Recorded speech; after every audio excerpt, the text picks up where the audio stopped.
हे पार्थ, मैं तुझे लाभ के वास्तविक अर्थ को समझाता हूं।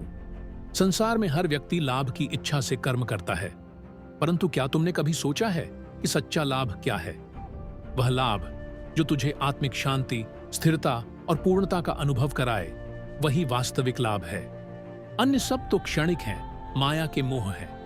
हे कौन्तेय, मनुष्य धन, प्रसिद्धि और भौतिक सुख को लाभ समझता है, लेकिन यह सब अनित्य है।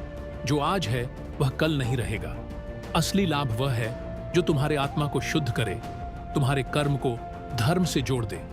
जब तुम अपने कर्तव्यों का पालन करते हुए स्वार्थ रहित होकर कर्म करते हो, तभी तुम्हें सच्चा लाभ प्राप्त होता है। हे धनंजय, याद रख, कर्म तेरा अधिकार है, परंतु फल नहीं।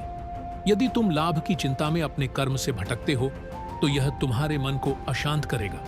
लेकिन जब तुम निष्काम भाव से अपने कर्म करते हो, तो तुम्हारा मन स्थिर और शांत रहता है। यही स्थिरता तुझे आत्मा के उच्च लाभ तक ले जाएगी।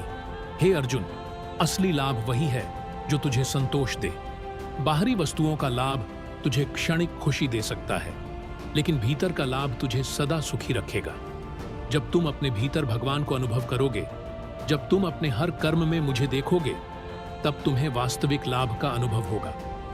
हे पार्थ, त्याग के बिना सच्चा लाभ असंभव है। जब तुम अपने अहंकार, स्वार्थ और मोह को त्यागते हो, तभी तुम्हारा हृदय शुद्ध होता है। शुद्ध हृदय ही भगवान का निवास स्थान है। यह समझ लो कि त्याग में ही सच्चा लाभ छिपा है। हे अर्जुन, जो व्यक्ति सच्चे लाभ को समझ लेता है, वह जीवन में न तो किसी से ईर्ष्या करता है और न ही किसी से भय। ऐसा व्यक्ति परम शांति को प्राप्त करता है। वह जन्म और मृत्यु के बंधनों से मुक्त हो जाता है। अतः हे गांडीवधारी, लाभ को केवल भौतिक वस्तुओं से मत जोड़। अपने कर्मों को धर्म से जोड़ो, अपने मन को भगवान से जोड़ो और अपनी आत्मा को सत्य से जोड़ो। यही तेरा सच्चा लाभ है। अब उठ, अपने कर्म भूमि में उतर और निष्काम भाव से कर्म कर। तेरे प्रत्येक कर्म में यदि धर्म, सत्य और समर्पण है, तो तुझे सच्चा लाभ अवश्य प्राप्त होगा।